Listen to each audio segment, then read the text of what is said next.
Yun mga idol, welcome to Bordags Vlog. Ito,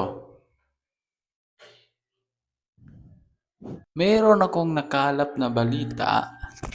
Meron ako, dalawa na lang.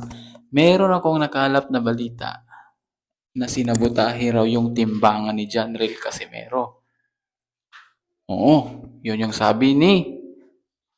Hindi ko na lang pero meron talaga akong duda eh. Sa una pa lang, may duda na ako na sinabotahe talaga. Kasi 10 days before the fight, nag 126 pounds na si Janel Casimero. Hindi ko alam kung saan yung hindi nag-calibrate. Yung timbangan ba na binigay kay Janel Casimero sa sa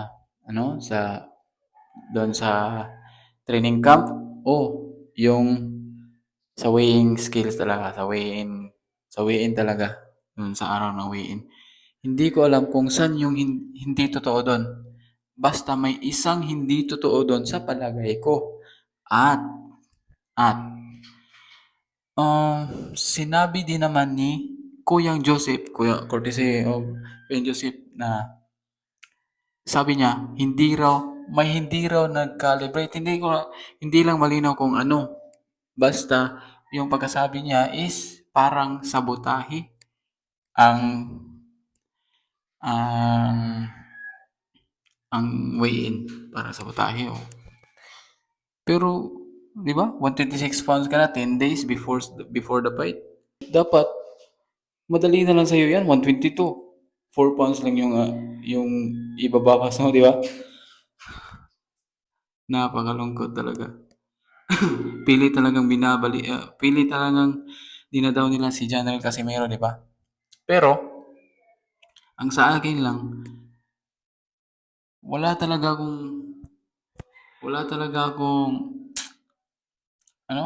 Anong tawag dyan? Wala talaga akong tiwala dyan sa promoter niya na yan eh. Basta, yung promoter na yan. Wala akong tiwala sa promoter na niya na yan. Kasi parang, yan din yung dahilan na magpapalubog sa karir ni General Casimero eh. Parang linalayo niya talaga si Inoue kay Casimero eh.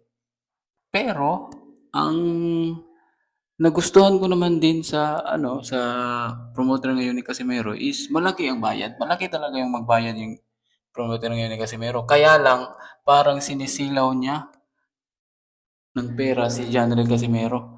Siguro, kung ako yung tatanungin, dapat lumipat na si Janrel Casimero sa ibang promoter. Kahit hindi yung mga sikat, basta wag lang diyan sa sa current promoter niya at sa yung dati niyang promoter. Wag lang. Yan lang naman. Sige, panoorin niyo na lang yung yung sabi ni Kuyang Joseph. Sabi niya, paalam.